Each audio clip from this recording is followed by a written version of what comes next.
A lot has happened to the economy in the last few months, which has led us to record high mortgage rates. Everyone wants to have a place of their own. But considering what the news headlines have been reporting, the dream of owning a house has become like a mirage to many. The real estate market has seen headwinds and disruptions, and the affordability crisis keeps getting worse and worse each day. Analysts and market experts have been predicting a crash for years now. But where is the crash? And why is it taking forever for the prices to decline? This question is troubling to both home buyers and sellers alike. The rates are sitting at least 30% higher than what was considered normal in the pre-pandemic world. While potential sellers refuse to budge from their demands, home buyers are losing hope looking at the ridiculously elevated numbers. A stable housing market with fair real estate rates feels like a thing of the remote past now. Have we been fooled in the name of the housing crash? Or is it something holding the market up until now? If you look at the picture closely, you might spot some patterns that other people have been missing until now. Take a seat because we're going to unveil those for you now. Please support our channel with a thumbs up and don't forget to subscribe to our channel.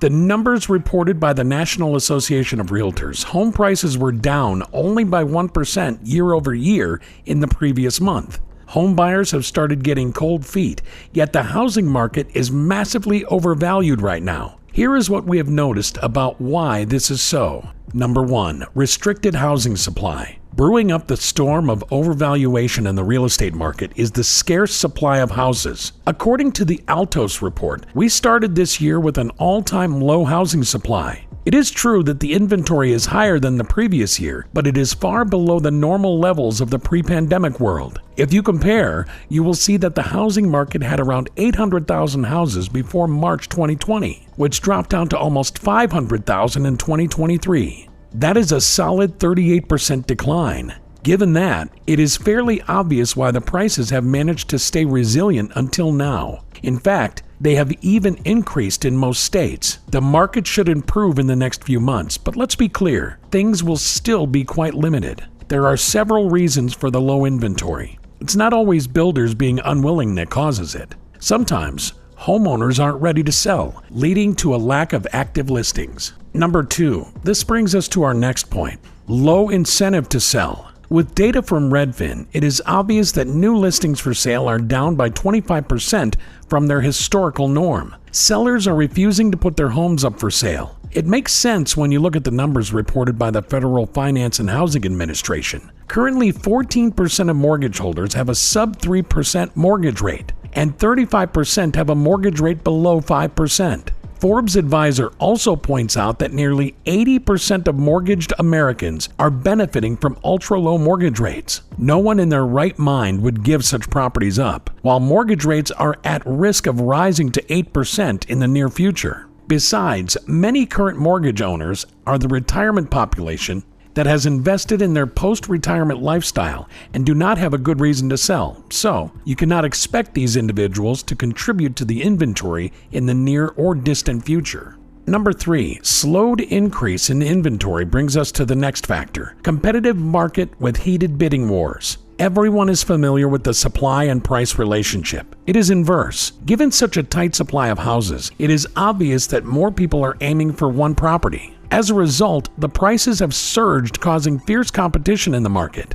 The sellers are using the situation to their advantage and increasing their home prices higher with each passing month. Chaos has been generated in the market because the average home buyer is struggling to find a house in their price range. Most of them have started renting apartments instead of buying a house. It only makes sense because the cost to rent is way cheaper than the cost to buy. For instance, in Dallas, the cost to rent an apartment is almost $1,800 per month, 51% less than the average cost to buy a house. Number 4, while affordability concerns keep typical home buyers out of the activity, investors are also contributing to the price hike. Although there have been apparent fluctuations in buying demands due to affordability concerns, house prices have managed to stay resilient. Housing market declines don't occur suddenly. This holds especially true when the majority of market participants are investors. The investors operate under a different psychology than a typical buyer. They hold on to the market until the situation gets worse. In fact, they are much more likely to increase property prices. If you look at the Zillow app and check the trend for price changes in the home listings, you will realize that the prices have increased significantly for most homes from the time they were originally put on sale. The prices have gone down in some states, but the difference is very slight. When someone knows the value of their property and has trust in the market, they will not budge from their asking price. Rather, you would see them bringing the price higher. It is especially true in today's market perspective, where every 1 out of 10 houses being sold is bought by an investor. This number by Redfin still does not include mom and pop investors that constitute a significant portion of the market population. Number 5, the inventory keeps fluctuating. As we talk about the inventory levels again and again, it is crucial to talk about the flux in inventory levels. The level of inventory determines whether the market favors buyers or sellers. When there is at least 6 months worth of inventory, it is a buyer's market. On the contrary, anything less than that accounts for a seller's market. Then it is the sellers, not the buyers, determining the course of the winds. What do we mean by months of inventory? Let's assume the inventory has 200 houses and 40 are being sold every month. It implies that our inventory will last for 5 more months. Now, if we look at the overall picture, the real estate market is hot in various cities. Home growth has dramatically slowed down and created an imbalance between the number of houses and people who want to buy. As the supply shrinks, we get closer and closer to the market going into the seller's favor. We need a surplus of new houses on the market for the inventory to replenish. It is not a matter of months, but years.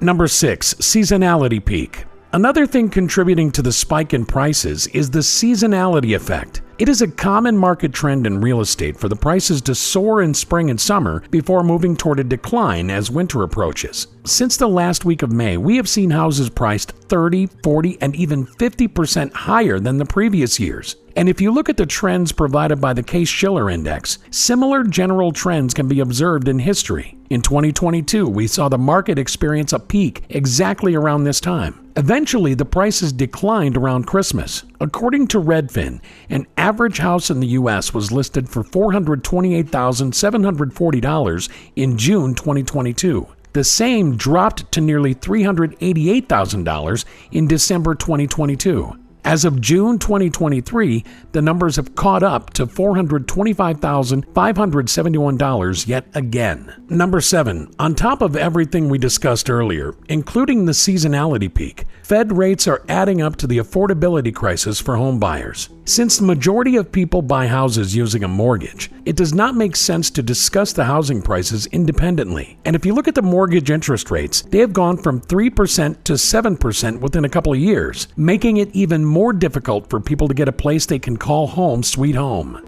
Like every other market, the mortgage interest rates in real estate depend indirectly on the federal funds rate. The effects of government borrowing costs inevitably trickle down to the economy. The Federal Reserve rates stand at 5.5% today, and economists are speculating that it will rise even further in the future. With all that is happening to the economy right now, the banks have to become more cautious while lending money. In the past, several loans have defaulted due to malpractices in lending. So the banks are conducting background checks on borrowers to ensure they can return the money. According to Fannie Mae, the minimum credit score criteria to qualify for a housing loan is 768. It was around 620 in the past. Real estate does not rise and drop abruptly like the stock market. History bears evidence that sometimes it can take years and even decades for the bubble to pop and the market to crash. Thanks for watching. Please like, subscribe, and comment below, and watch this one as well.